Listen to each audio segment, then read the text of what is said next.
പാരീസിലെ Eiffel tower ആക്രി വിലയ്ക്ക് വിറ്റ കഥ നിങ്ങൾ കേട്ടിട്ടുണ്ടോ? 1925 പാരീസ്. ഒരു മനുഷ്യൻ നഗരത്തിലെ ഏറ്റവും വില കൂടിയ ഹോട്ടലുകളിൽ ഒന്നിലേക്ക് നടന്നു വരുന്നു. അദ്ദേഹത്തിന്റെ കയ്യിലെ കുറച്ച് രേഖകളുള്ള ഒരു ബ്രീഫ് കേസുമുണ്ട്. അദ്ദേഹത്തിന്റെ പേരാണ് വിക്ടർ ലസ്റ്റിക്. ആ ഹോട്ടലിൽ നടന്നത് വളരെ രഹസ്യമായിട്ടുള്ളൊരു മീറ്റിംഗ് ആയിരുന്നു. അത് പാരീസിൽ തന്നെ പ്രമുഖരായിട്ടുള്ള 5 സ്ക്രാപ്പ് മെറ്റൽ ഡീലേഴ്സുമായിട്ടായിരുന്നു. മുതിർന്ന ഒരു സർക്കാർ ഉദ്യോഗസ്ഥനായിട്ട് അയാൾ സ്വയം പരിചയപ്പെടുത്തി.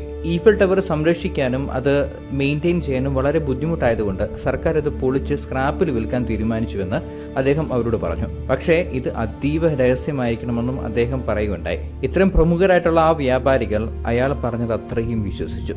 അതിലൊരാളായിരുന്ന ആൻഡ്രെ പോയ്സൺ തനിക്ക് ഒരിക്കലും കിട്ടാൻ പോകാത്ത ആ ഈഫൽ ടവറിന് വേണ്ടി 70,000 ഫ്രാങ്ക്സ് നൽകുകയും ചെയ്തു. പിന്നീട് സത്യം മനസ്സിലാക്കിയപ്പോഴത്തേക്കും ലസ്റ്റേക്ക് ആ പണം കൊണ്ട് ഓസ്ട്രേലിയയിലേക്ക് കടന്നു കളഞ്ഞിരുന്നു.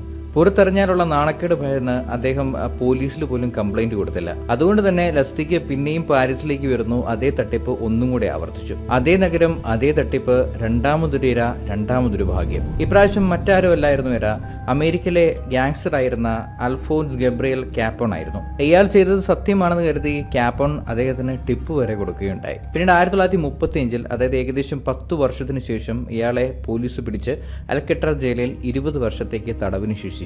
ഒരു അവകാശവും അധികാരവും ഇല്ലാത്ത ഈഫൽ ടവർ അയാൾ 2 തവണ വിറ്റു. ഈ കഥയിൽ നമ്മൾ മനസ്സിലാക്കേണ്ട ഒരു കാര്യം, വലിയൊരു നുണ വലിയ രീതിയിൽ വിശ്വസിപ്പിക്കുന്നു. ചെറിയൊരു നുണ പെട്ടെന്ന് പിടിക്കപ്പെടും. നുണ പറയുമ്പോൾ വലിയ രീതിയിൽ നുണ പറയുക. അങ്ങനെയാണ് മതങ്ങൾ പോലും നിലനിന്ന് പോകുന്നത്. വിശ്വാസമില്ലെങ്കിൽ രോഗശാന്തി തരാമെന്ന് പറയുന്നവരോട് ചോദിച്ചു നോക്കുക.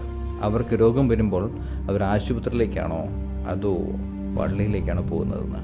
ഫോളോ ചെയ്യാൻ മറക്കണ്ട.